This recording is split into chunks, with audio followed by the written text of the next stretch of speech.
O Pioneers, Chapter 8, Part 2 of Chapter 8. "Do you like Mr. Lindstrom?" Marie asked suddenly. "Yes, don't you?" "Oh, ever so much. Only he seems kind of staid and school-teachery. But of course he is older than Frank, even. I'm sure I don't want to live to be more than 30, do you? Do you think Alexandra likes him very much?" "I suppose so. They were old friends." "Oh, Emile, you know what I mean." Marie tossed her head impatiently. "Does she really care about him? When she used to tell me about him, I always wondered whether she wasn't a little in love with him." "Who, Alexandra?"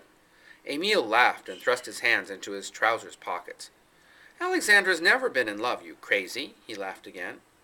"She wouldn't know how to go about it. The idea." Marie shrugged her shoulders. "Oh, you don't know Alexandra as well as you think you do. If you had any eyes, you would see that she is very fond of him. It would serve you all right if she walked off with Carl. I like him because he appreciates her more than you do." Emile frowned. "What are you talking about, Marie?" "Alexandra's all right. She and I have always been good friends. What more do you want? I like to talk to Carl about New York and what a fellow can do there." "Oh, Emile, surely you are not thinking of going off there." "Why not? I must go somewhere, mustn't I?" The young man took up his scythe and leaned on it. "Would you rather I went off in the sand hills and lived like Ivar?" Marie's face fell under his brooding gaze. She looked down at his wet leggings. "I'm sure Alexandra hopes you will stay on here," she murmured. "Then Alexandra will be disappointed," the young man said roughly. "What do I want to hang around here for? Alexandra can run the farm all right without me. I don't want to stand around and look on. I want to do something on my own account." "That's so," Marie sighed. "There are so many, many things you can do, almost anything you choose.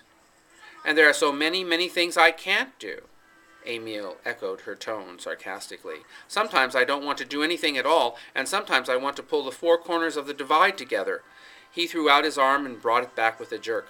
"So, like a tablecloth. I get tired of seeing men and horses going up and down, up and down." Marie looked up at his defiant figure, and her face clouded.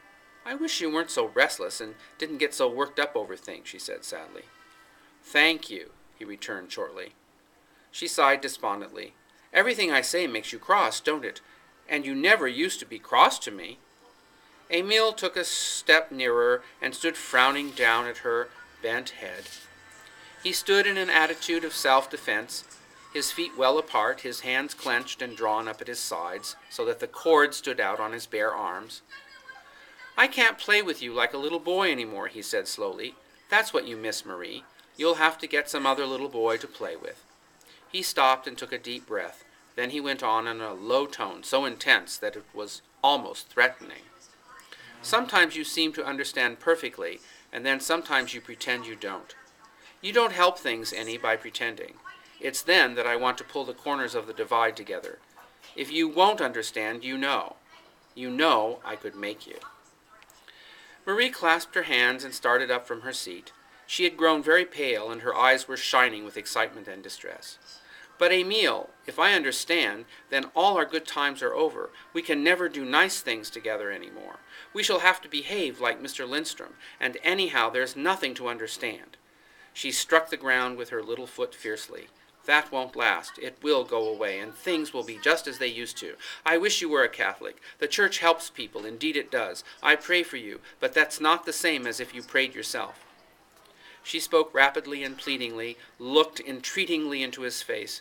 Emile stood defiant, gazing down at her. "I can't pray to have the things I want," he said slowly, "and I won't pray not to have them, not if I'm damned for it."